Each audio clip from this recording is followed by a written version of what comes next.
Hello, let me show you how to drink coffee, man. Talk to coffee, I look at my swag, check. Coffee, I look at my swag, check.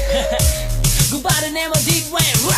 ពីរំលែកមកមិនតិចជា8ទីទូរស័ព្ទដៃខុសទៅរកអូនស្រីចាំមកជួបបងមិនតិចមុនមានការចំពឹងពាក់តែកុំមាត់លឺពេកប្រយ័ត្នម៉ែគាត់ធាក់ណាគឺទិញកាហ្វេឲ្យបងមិនតិចណាកាហ្វេដាក់ស្ករតិចច្រឡំដាក់ម្រេចបងនិយាយលេងទេក្រែងល្អអញភ្លេចឆាប់ទៅទិញឲ្យបងមិនតិចបងនេះចាំនៅទៅណាកាហ្វេ1500មុខផ្ទះតែជាក់ចិត្តកាហ្វេព្រះអាទិត្យពិតមិនធម្មតារសជាតិក៏ឆ្ងាញ់ចឹងកាហ្វេ 5 star មិនបាច់ហត់ទេណាមកផ្ទះ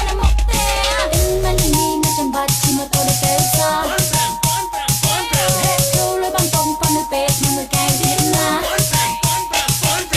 បងផឹកកាហ្វេចង់ផឹកកាហ្វេកែមក1500ផឹកមកកែមក1500ម៉ែបងផឹកកាហ្វេចង់ផឹកកាហ្វេផឹកអត់ទេបងផឹកអត់ទេបងផឹកកាហ្វេចង់ផឹកកាហ្វេកែមក1500ផឹកមកកែមក1500ម៉ែបងផឹកកាហ្វេចង់ផឹកកាហ្វេផឹកអត់ទេបងផឹកអត់ទេ I love the espresso mocha flat ឈ្មោះស្ដាប់លឺsoដែរតែសម្រាប់ពួកខ្ញុំថាដូចជាមិនសូវចម្លែកបានតែល្អមើលភ្នែកគឺតែឆ្ងាញ់អីណា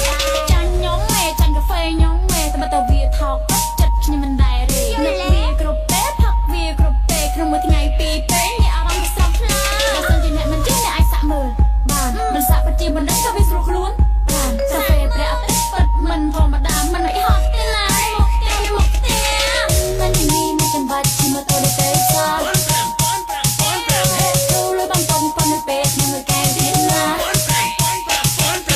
បងផឹកកាហ្វេចង់ផឹកកាហ្វេកែមក1500ផឹកមកកែមក1500ម៉ែបងផឹកកាហ្វេចង់ផឹកកាហ្វេផឹកអត់ទេបងផឹកអត់ទេបងផឹកកាហ្វេចង់ផឹកកាហ្វេកែមក1500ផឹកមកកែមក1500ម៉ែ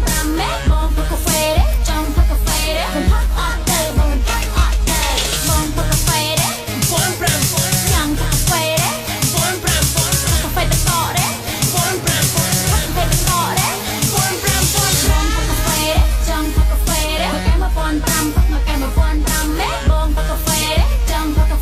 ហ្វេផឹកអត់ទេបងផឹកអត់ទេបងផឹកកាហ្វេ1500ចង់ផឹកកាហ្វេ1500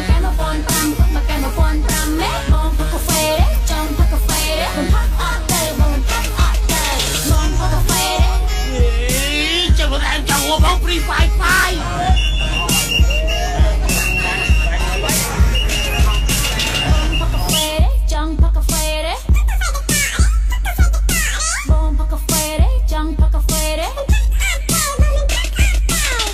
កកទេលក់ចឹងវាខូចដាក់ទប់ចឹងឯង ចុះទិញទៅឲ្យតា